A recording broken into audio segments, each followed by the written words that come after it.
Let me greet those of you who are listening from other parts of the world. Good morning, good afternoon, good evening, wherever you are. And thank you for taking time out of your schedule to join today's edition of The Edge.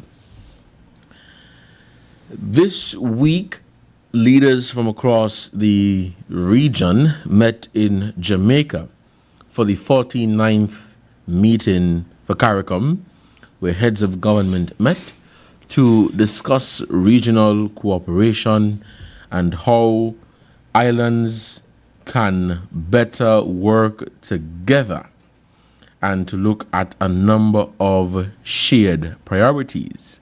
Prime Minister Dr. Terence Drew also participated in the meeting, and he joined the new CARICOM chairman and Prime Minister of Jamaica, Andrew Holness, for a informative press conference at the conclusion of the meeting, which was held in Montego Bay, Jamaica. Now, during the session, a comprehensive update was provided on the key outcomes of the meeting, reflecting the collective decisions and forward-looking strategies of CARICOM leaders. Prime Minister Drew delivered a focused intervention on climate change, which continues to affect small island developing states, reaffirming that CARICOM will continue to call for climate justice on behalf of the region's vulnerable populations. He emphasized the urgent need for global partners to act with greater equity and responsibility in addressing the climate crisis. Dr. Drew also addressed the importance of South-South cooperation and trade, using his recent engagements with the government of Nigeria and the African Export-Import Bank as strong examples of CARICOM's expanding relationship with Africa. He underscored his commitment and that of the wider CARICOM community to deepening economic and cultural ties with the African continent. In closing, Dr. Drew extended an invitation to all member states and stakeholders to attend the next CARICOM Heads of Government meeting, which will be hosted by St. Kitts and Nevis from February 25th to 27th, 2027, during his tenure as chair of the community. And so that meeting wrapped up in Montego Bay, Jamaica this week. And the purpose of the meeting was for CARICOM heads of government to discuss shared priorities and how we move forward as a region. The government has also launched or taken a step to boost national productivity with the formal establishment of the National Productivity Council. Minister of Labour and Employment, Marsha Henderson, delivered remarks on the new council during the July 10th sitting of the National Assembly, emphasizing its role in supporting economic development and the sustainable island state agenda. The council was formed based on a recommendation from the National Minimum Wage Advisory Committee, outlined in its final report submitted in December 2024. Minister Henderson thanked the committee and its chairperson, His Excellency Sam Conda, for their vital contribution to this milestone.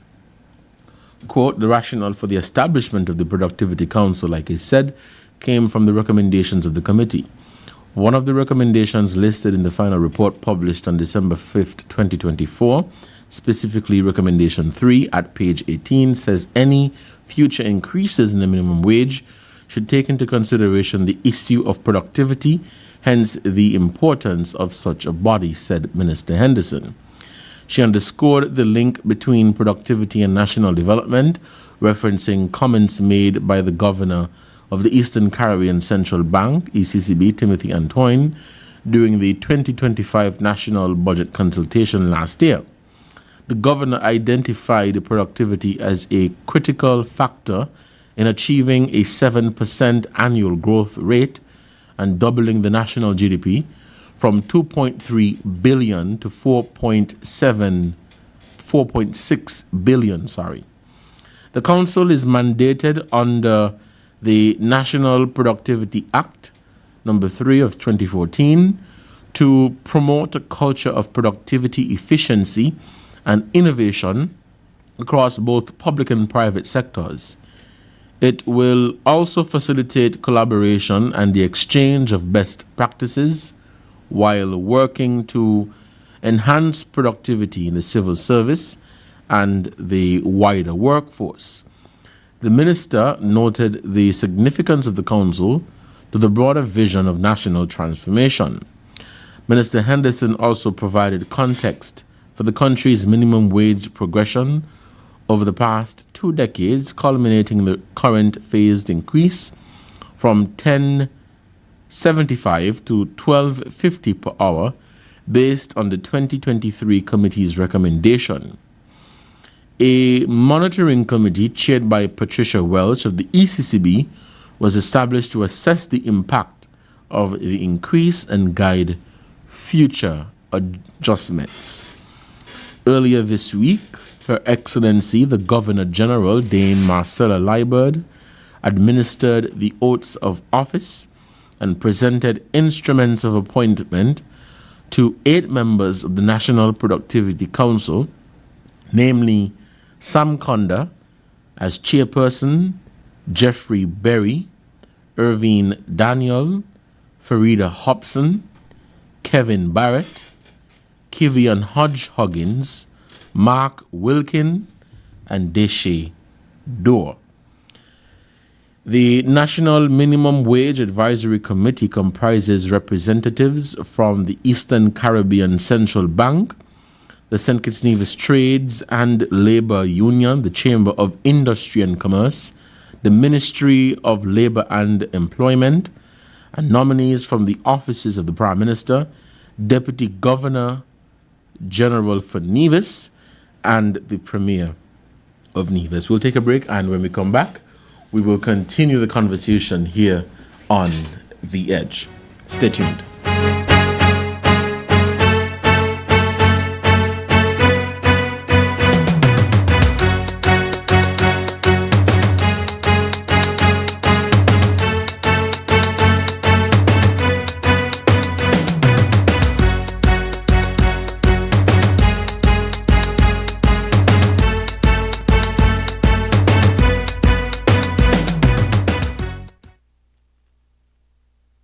Want to get away? The Uwali Beach Resort is calling your name. Whether you're dreaming of a romantic escape, a family adventure, or a peaceful retreat, Uwali has it all. Relax in comfort, enjoy fresh local and international cuisine, and soak up the sun on the best beach in Nevis. Take advantage of our staycation special, exclusively for citizens and residents of St. Kitts and Nevis. Ready to book? Call us at 469-9735 or 662-9735. Email reservations@uwalibeach.com. And don't forget to use promo code ZIZ. Your escape starts now.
Hello and welcome back to The Edge here on ZIZ Radio 96.1 FM. I'm Devonne Cornelius and thank you for joining me in the program for today. We're going to open the phone line shortly and you may call us at 465-1977 or 1903 or 662-8674. Those are the numbers you call to lend your voice to the conversation at hand.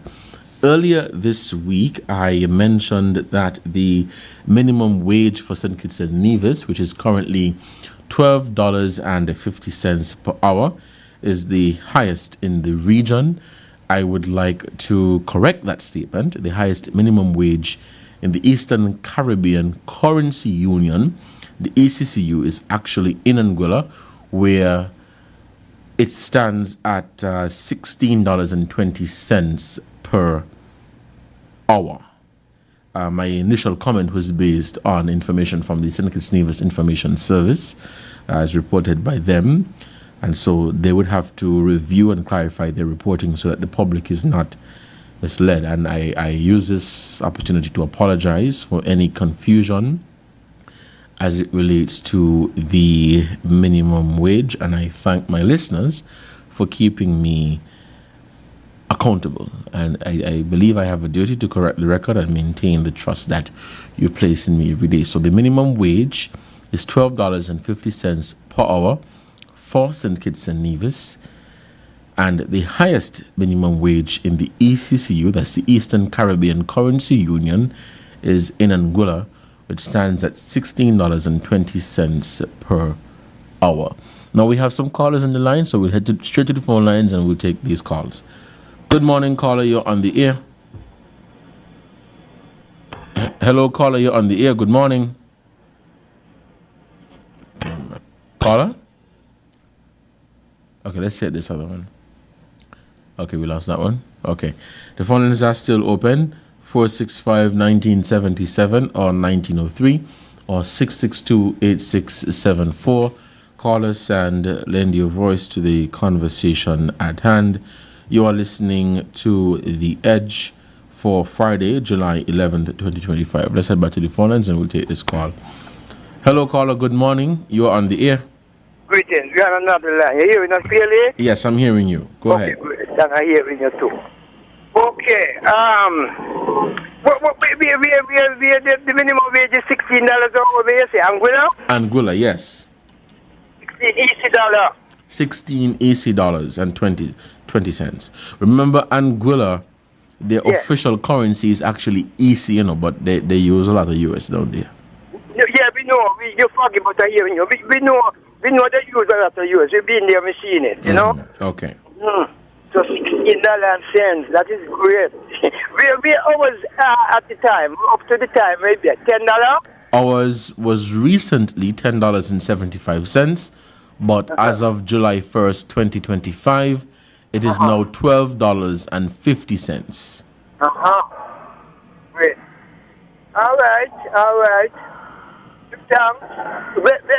While you're on the subject of money, you know, and we're hearing the song just a while ago, CARICOM meet, you know, it is very... Hello?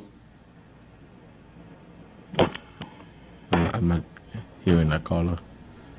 I think we've lost a caller. Caller, apologies for that. We lost you. We were not hearing you clearly. So if you could kindly call us back, 465-1977 or 1903 or 662-8674. Let's head back to the phone lines. Yes. Go ahead, caller. Hello? Yes, I'm hearing you. Okay, go ahead. I'm hearing you as well. Okay. We were saying that it is very important to CARICOM, right? To tackle in a collective way. You have to go in a collective way to control the cannabis industry like nowhere else, because we got good soil. You know, ECS go back to CARICOM. It is important that CARICOM in a collective way seek to establish economic independence. Because we all of us, I think it's needed, Jamaica and blah, blah, all this independent. But economically, we are not independent.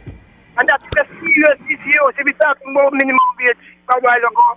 So we are saying it is urgent for CARICOM to strive collectively, pull together whatever it takes, and have economic independence. We are African people, and we are seeing a change in certain quarters in our rightful home pertaining to that balance. Are we still online?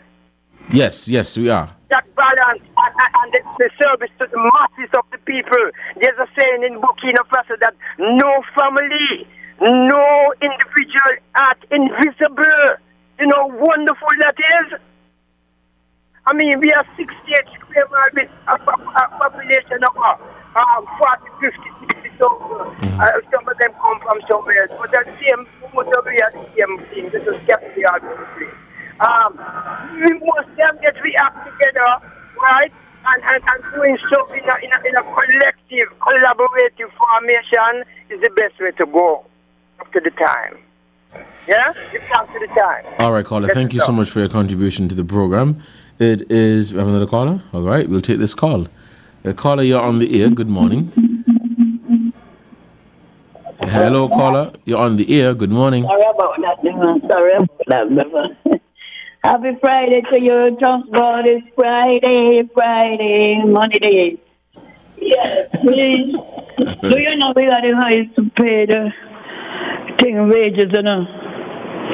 And you know that we are the highest paid wages right now in the Caribbean, right? Okay? If we have the what? Sorry? Right now we are the highest paid, like from St. Lucia, Grenada and all those places. So the people just got to manage the money. Right now to cut and constrive. I don't work with $10 a week. A week. I don't work with $10 per week. Now I could eat have $10 of breakfast if I want. I don't work with $100. Now I could eat have $100 for lunch if I want. So what happened to all of we? We put ourselves in this load. Go take our furniture and where nobody say you want, but sometimes you just got to knock out the dust of the old one and try to fix it up. And polish the old chair and try to fix it up instead of put yourself in more expense. I was hearing something on FM and it was like this, that today, they ain't giving no money. But the money paid.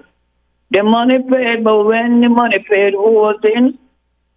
From 1990 something, I didn't get the money. They hold the money and do what they like. A lot of we ain't educated about this money. When Mr. Simmons went in, he said, being as how we poor parents work so hard, give the land $2 a square foot. The other man take up the country when $4 a square foot and beyond. You see? So one mother could just spoil the whole bunch. And the money paid. Later they ask him where the money they get from Europe.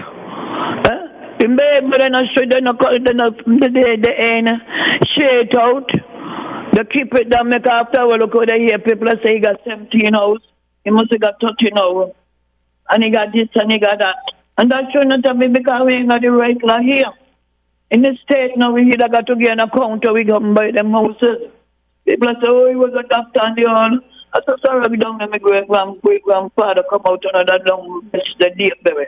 And come back to some part. You don't work. You know what?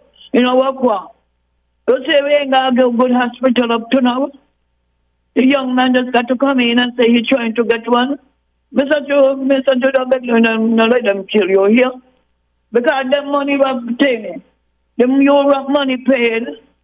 And plus the money they have from the passport. Where gone? Nobody know. They ain't going back to another day as I go, this and that, and the person now in there. I beg them, Mr. Joe, don't come. Mr. Joe's a young man, and he just come in.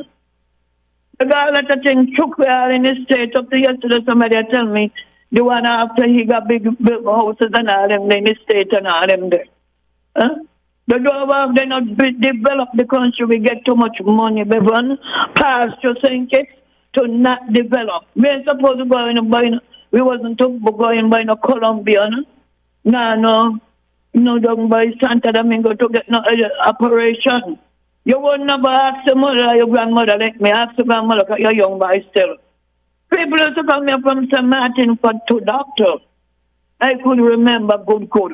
Dr. Atley used to go to your office right up there on New Street. I used to tell people, couples come, maybe they had a problem with fertilizer, the money, and they came here. We'll ask that everybody in Puerto Rico, I said, because what? Whoever pick up the country from 99, in the 90s, just dropped the ball, it was just in the for this. Look here. You say we got mango for something, we should go to guy down here too. Mango trees we had. Fruit trees, and we had mangoes. We had potato. We had peanuts. You know we used to ship peanuts from here to other country. Now we still guy from Iran. The last guy that's sitting down. Well, I buy rams, buy rams sitting, heading out a load of nuts from rams. That shouldn't be. We got good soil, but we just bad management. And what happened? Tell him we bring back the money they have to build the hospital where Mr. Jose we want. And fix up the bus, the high school and wherever you want. It does do the country as they blink it like and blame. Blame who? Blame them. And like I say, the politician them is just something else. The one who went in after that again, after me, doing again a load of rubbish. All right, caller. Okay, thank you so much for your comments. We want to take some more calls. We'll take this call and then we'll pause the calls for a bit. Good morning, caller. Good morning. You're on the air. Yeah, good morning, Devon. Yes, good morning. How are you doing? I'm doing great. All right, good to hear.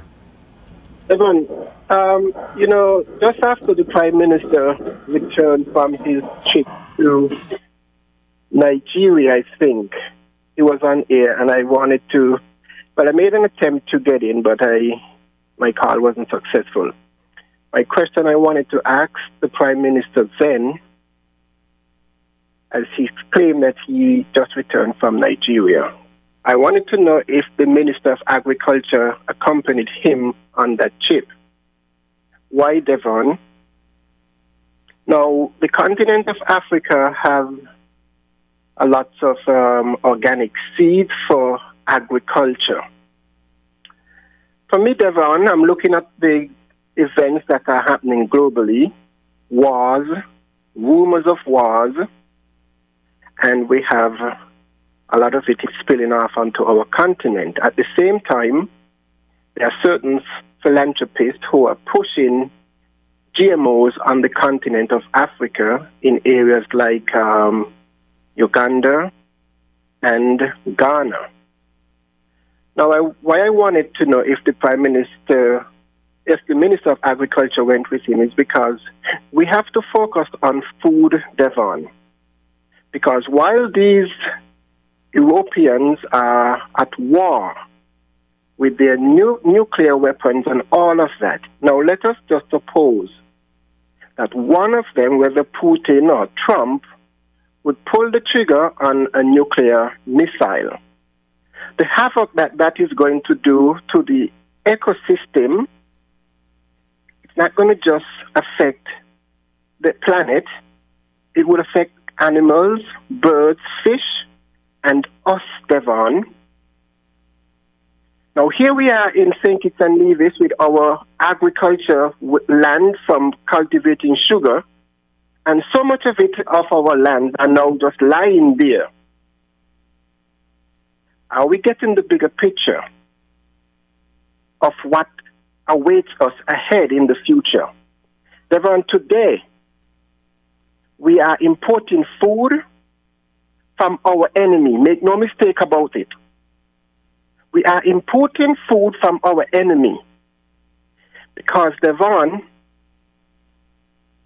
COVID-19 was an agenda. the enemy gave us a virus and they turn around and give us a scapegoat in a vaccine. Devonne, the way our youths are dying and are coming down with complications, who is going to tell us that all of these complications that we are facing today, Devonne, if the vaccine had anything to do with it? If, Devonne, now I'm being hypothetical here, but let us look at it seriously, because it's not just that we're purchasing at the supermarkets, Devonne. The future of the youth is at stake. The future of even the unborn is at stake, because what the adults are eating would pass on to that which is in the womb. Are you getting my picture, Devonne? Yes, I'm listening to you, yes. So, for me, I want my Prime Minister and the Minister of Agriculture to take this portfolio very seriously, because the future is at stake. And I don't think we have to continue going along to get along. We have to wake up and face the bigger picture, because the enemy knows what is at stake. Make no mistake, Devonne. They brought this war to us because they know it's either them or us. And from COVID to where we are right now, that's the message they are sending us. Devonne, I wish our people would keep this fire alive, because the future, the enemy knows what is at stake. When are we going to wake up and recognize what the agenda? How can we alter their agenda? We can do this, Devonne. We need to have a gateway between the Caribbean and the continent, because the future for us is there. I'll let that pass for now, Devonne. All right, caller, thank you so much for your contribution. We'll take a break, and when we come back, we'll continue the conversation here on The Edge. Stay with us. I'll be right back.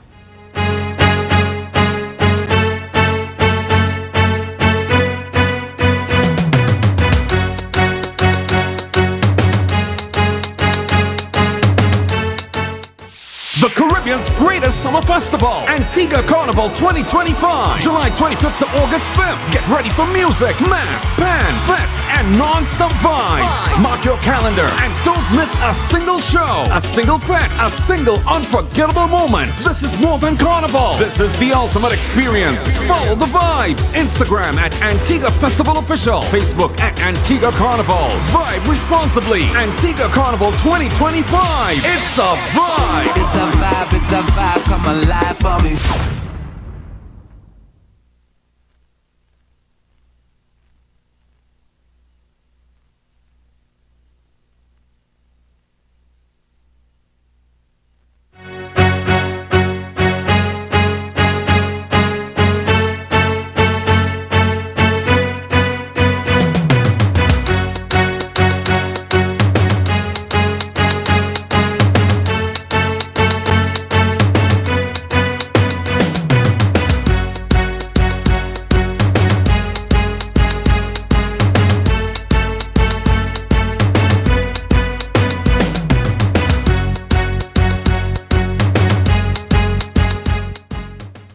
Welcome back to The Edge here on ZIZ Radio 96.1 FM. I'm your host, Devonne Cornelius, and thank you for joining me on the program for today. It's 11:34, and the phone lines remain open at 465-1977 or 1903 or 662-8674. Call us and lend your voice to the conversation at hand. The thoughts shared by the caller, I definitely hear you, and I understand where you're coming from. I understand your concerns in terms of, where our food comes from and the effects of vaccines as it relates to food. That has long been a conversation in terms of us reducing our food import bill, and it's not just reducing the food import bill so that we can spend less, but it also has to do with the nutritional value and our health. In St. Kitts and Nevis and in the region in particular, the ministries of health and agriculture continue to encourage our people to buy local, support local, eat local, because food that is locally grown, obviously is fresh and it is more healthier. And so here in the region, there has been this push and this focus to reduce the food import bill. Yes, looking at the financial or the economic impact of it, because we spend millions or even billions of dollars on an annual basis to import what we can definitely grow. And so I understand your concern in terms of us cutting back on importing food, but growing our own food, because we know what we would put into our food. However, I would say that, it is easier said than done. I don't disagree with you, caller. I don't think anyone disagree with you, as a matter of fact. But it is easier said than done, because we've been saying this for a very long time, that we need to reduce the food import bill and we need to buy local, support local, and we should not be importing so much food. And I think everyone understands and agree that, this is the route that we need to take. But in terms of the practicality of it, in terms of the work that we are actually putting in, and when I say we, I'm not just referring to the authorities, the ministries of agriculture and health and so on across the region, but what are we doing collectively as a people to ensure that the food import bill is significantly reduced? We are lucky here in the Caribbean, where for the most part it is sunny, it is tropical, and so the conditions exist for us to grow food and to grow nutritious and healthy food. But we have not been taking advantage of that as much as we should and as much as we could.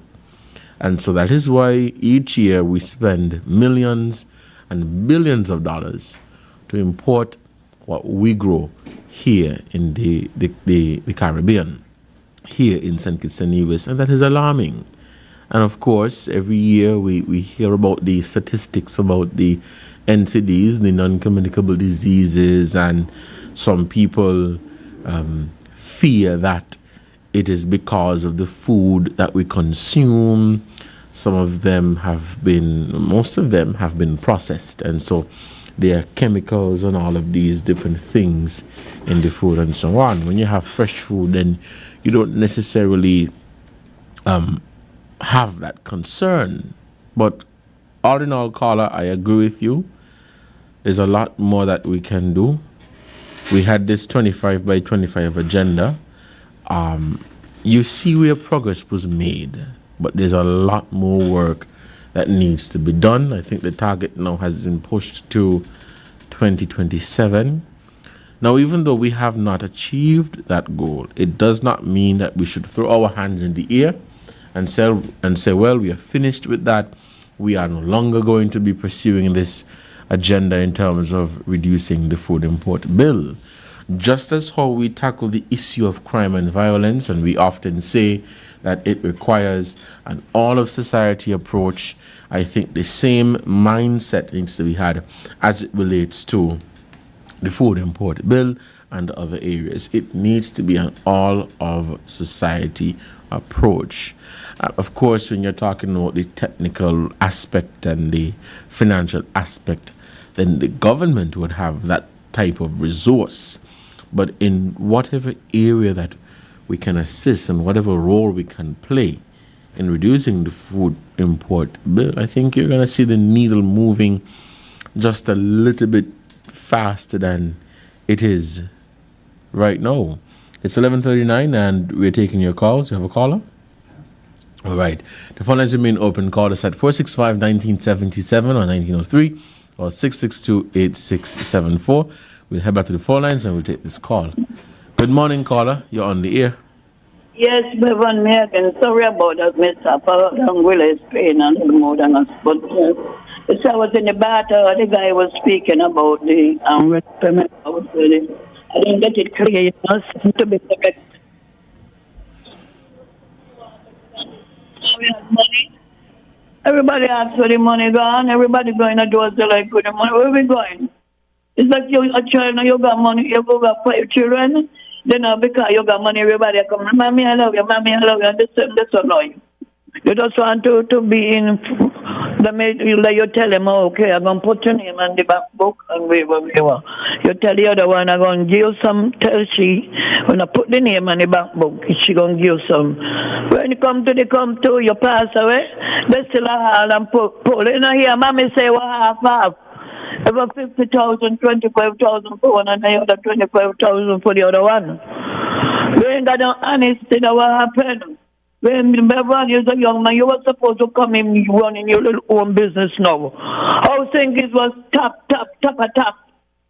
Got your little own business. People ain't supposed to come in and got the business in front. You see where we're going? Where are we going? Come to the California. We ain't going nowhere. People who got big born here got big business going good. Up a small man. You got to be got to Mr. this and Mr. that. We're supposed to be up front. We had the land, fertile land, quality land. We're supposed to be behind this nearly 100 years. We're supposed to become here. That was supposed to be when you was just in your touch parties and it was still on the colonialism. We're not on the colonial made to say independent way. But we're independent going. We're still begging. We're begging. We're out there begging. Because of one person that go to buy. Nobody. Now I'm not with some oxygen. Thanks for listening, you hear? I beg you to young man. Hospital, we're supposed to be the best hospital. We had it. Yes, you're right. All right, Carla, thank you so much for your contribution to the program. You're listening to The Edge here on ZIZ Radio, 96.1 FM.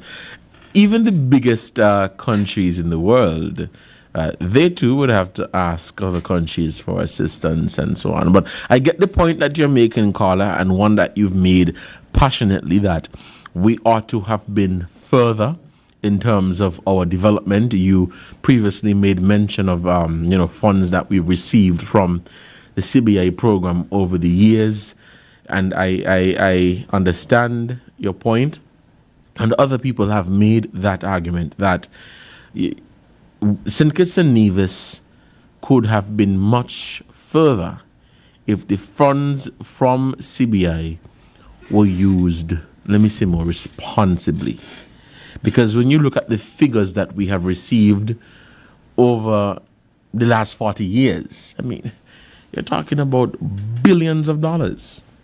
And so when you have a program that is bringing in so much money, but when you look across the landscape of the country, we are not as developed as we should have been.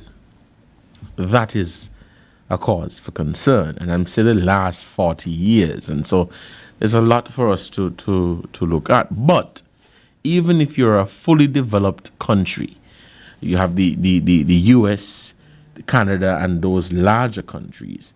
I mean, they still trade with other countries. They still ask for assistance, So even if St. Kitts and Nevis becomes a fully developed state, we're still going to have to ask people for assistance.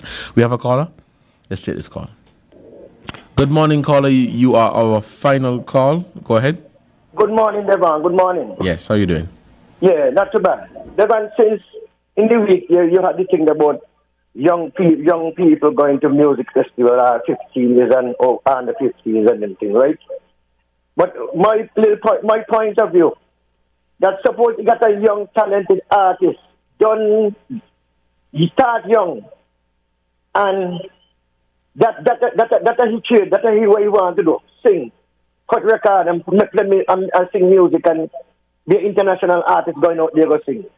Don't you think that if they want to put him on the music festival, whether she or he, Don't you think that they wouldn't allow them, the parents wouldn't allow them to pick up a music festival and make some money? As in a child, you said? I don't think I understand clearly what you said. Do you mind repeating that for me, please? What you said? Yeah, I didn't understand exactly what you said. Could you repeat it for me again? Now what I say, right? Suppose some people got a problem with people going to music festival 16, 14, and what age, right? Remember, I think was Monday, you had the call and talk about it. Yes. Because some young people, they done smoking, doing all kind of thing, and they don't got away. You know? I'm talking about a young artist now. He decided he wanted to go into music and singing. And he done got record out there singing and so. And they decided to put him on the music festival. Whether it's from Sinkits or wherever. Don't you think they should not allow him to go on the music festival because that is his job? That is his trade? Well, yeah, you've made a good point there, caller. The conversation this week, was about this week and last week was the age in terms of whether there should be an age requirement.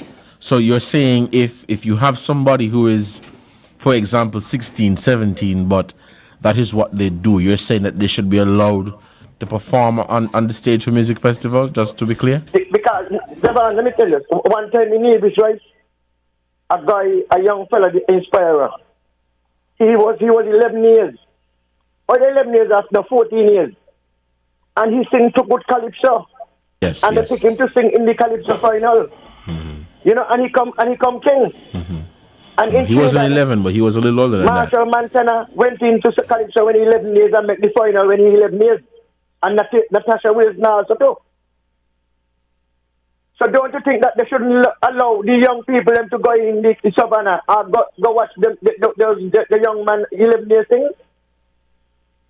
You understand? And I get your point. But you see, in this context, we've had 27 stagings of the St. Kitts Music Festival, and I started attending in 2019, and I don't know of any other festival where a minor has performed on stage, right?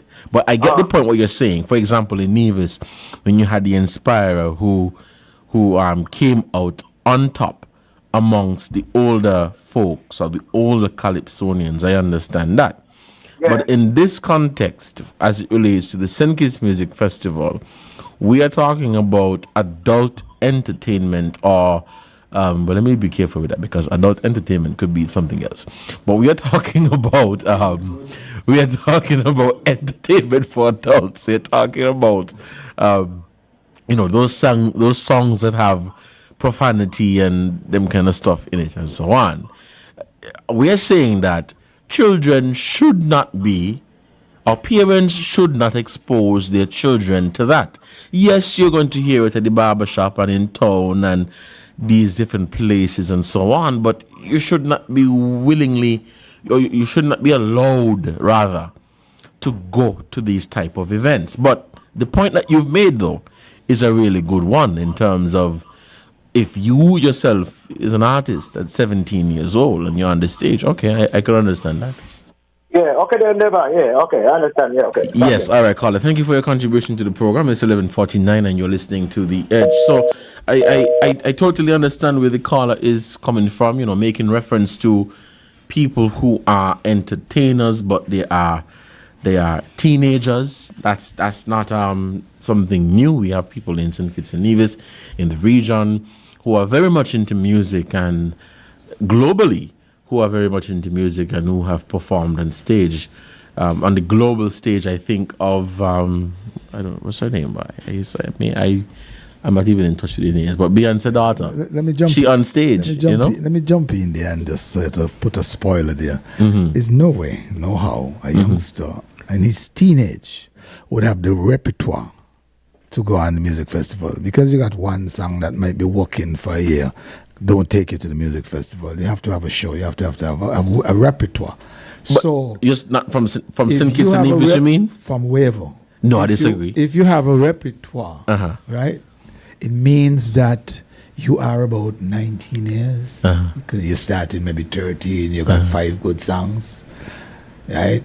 So you're saying a 15-year-old can't have... You don't have enough songs to be... You can. No. Yeah. No way, no how. You can have a 15-year-old, right? With enough repertoire to perform at Singers Music Festival. You might showcase them. But that would not be a contractual agreement where you got money's exchange. It's just not going to happen. No, let's don't start to No. beat up. You disagree with that? I disagree, Ronnie. Prove it to me. I disagree. You have 9 minutes you are saying you are saying, right, that let's settle with 15 years old, right? You're saying as a 15-year-old, you can't come up with enough music in 2.5, 3 years to be able to you would have, hit the music festival stage? 4 or 5 good songs that would make you a feature on a music festival. I'm asking you. You're asking me what?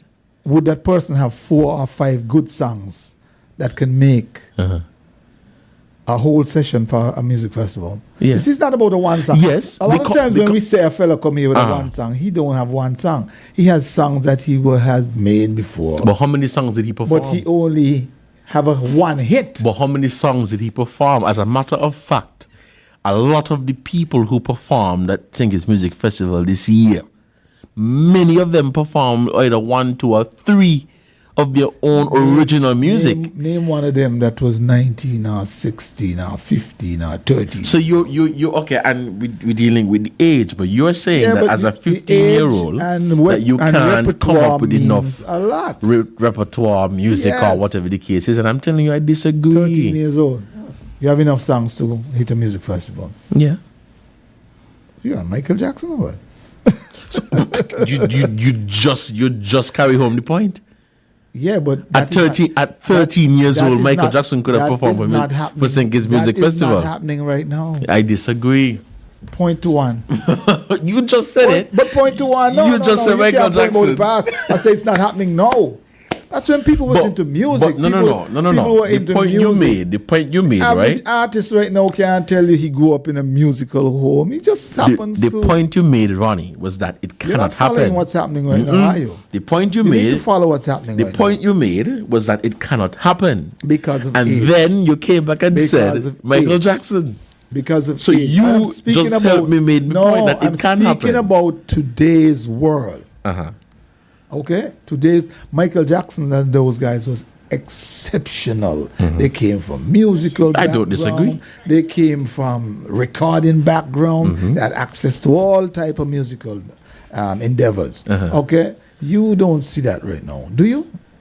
Name me one. Name me one young you don't. Right now you don't see who's doing anything like but that. It doesn't mean that it cannot happen.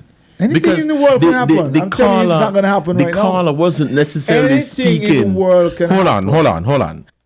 The caller wasn't speaking in the present tense. But you notice what he was saying.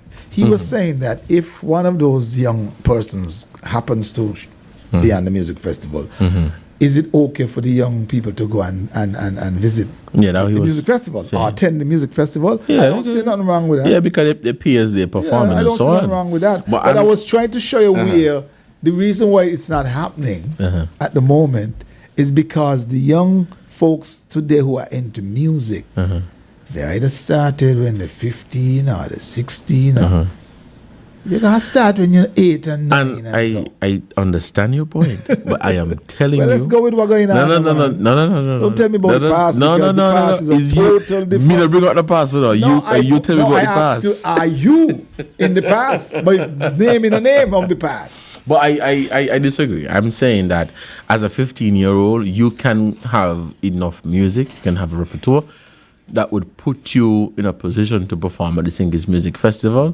Whether it be 10 years from now, we get another Michael Jackson, 15 years from now, because the caller, when he was making his point as well, he wasn't speaking in the present tense as if we have people right now, it's a total whether it be in St. Kitts and Nevis or generally anyway, who can. Devon, but I'm saying Devon, at it's 15 you total can come up with enough music. Being on the music festival and being showcased on the music festival. What is the difference? I don't want to tell you right now. I don't want to tell you because we have had a few showcases. Okay, and you know when they are showcased. Okay, number 6 or number 1. When are they showcased? Number 6 and number 1. No, just call a number. But I hold in firm to my position. I agree with that at 15 you could get a good repertoire. With Mr. Politics, that if you have a youngster and his peers, I mean, you could bring out the whole of high school. Did you see what happens to the Prince and Princess show that they used, now the teenage pageant they used to come blown up because the schools have gone, gone. And then bring the supporters in and so attendance. But you made it perfectly clear. There's a difference between having a show where, like for instance, the Calypso show, we didn't expect any of the lewd and all the other words you want to use, except adult entertainment, on a show like that. So that's a different thing, It's like, okay, if you look at the music festival lineup over the years, it has always had sort of a taper out. Like the Thursday is the soca, which is a bit of this, a bit of that. You're gonna get some whining and some walk up, and then the Friday would get a little rough, and then the Saturday would calm down. Kind of mellow. If we had Sunday afterwards, we'd have some praise and worship. But we used that Sunday. But that's what I said. If we had the Sunday like before, you would have. So you had that sort of culmination. You're coming from the bar, lower tier, energy, blah blah, taper down. So that's kind of where we kind of look. Something like that. Maybe you can put that 13-year-old on the Saturday where it's more mild. So nothing's wrong with that. You're looking at age. Nothing's wrong with that. But you're looking at age. It would be showcasing. You're assuming that because that person 13, it would be showcasing that they can't be as. There's nothing wrong with that.